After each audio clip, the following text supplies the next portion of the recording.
di perjuangan masyarakat sipil.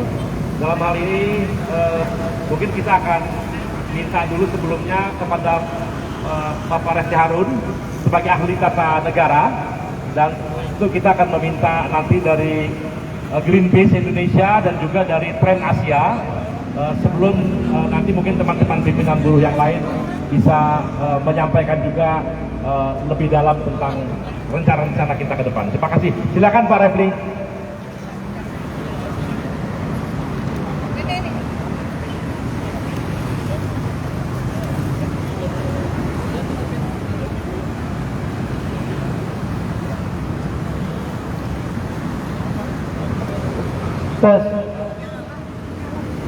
Assalamualaikum warahmatullahi wabarakatuh.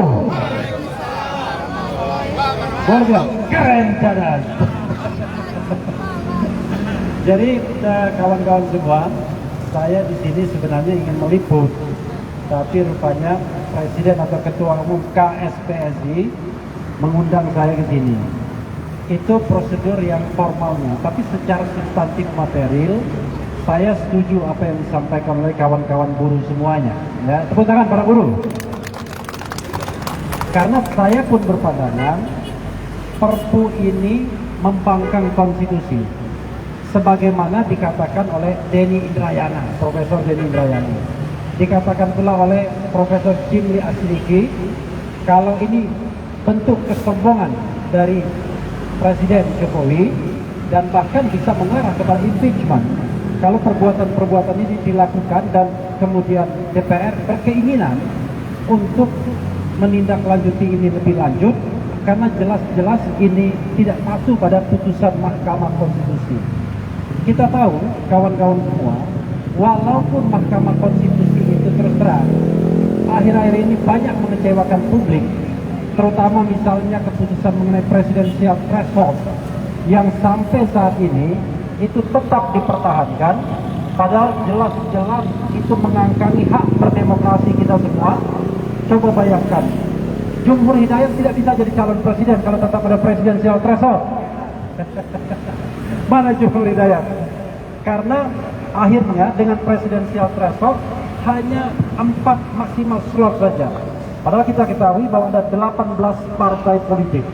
Tapi kendati demikian, namanya putusan Mahkamah Konstitusi sebagai the guardian of the Constitution, sebagai penjaga konstitusi, itu tetap harus dihormati. Karena itu terkait komitmen kita sebagai negara hukum, rule of law. Jadi bukan rule by law, bukan negara kekuasaan, tapi negara hukum. Perintah Mahkamah Konstitusi sebagai penjaga konstitusi jelas, yaitu membuat undang-undang ciptaker yang berdasarkan pada 2 hal.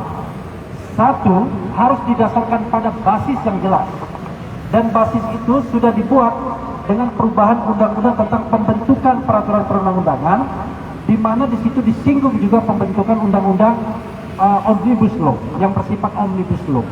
Tetapi persoalannya adalah perintah untuk membuat undang-undang ciptaker dengan proses legislasi biasa antara DPR dan Presiden itu yang tidak dilaksanakan melalui Perpu ini.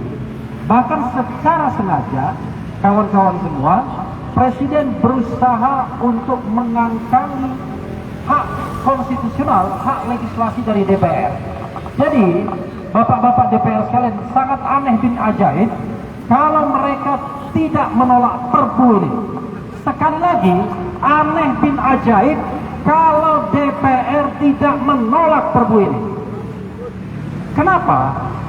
Karena jelas-jelas mengangkangi kewenangan legislasi DPR yang setelah perubahan konstitusi itu beralih dari Presiden ke DPR.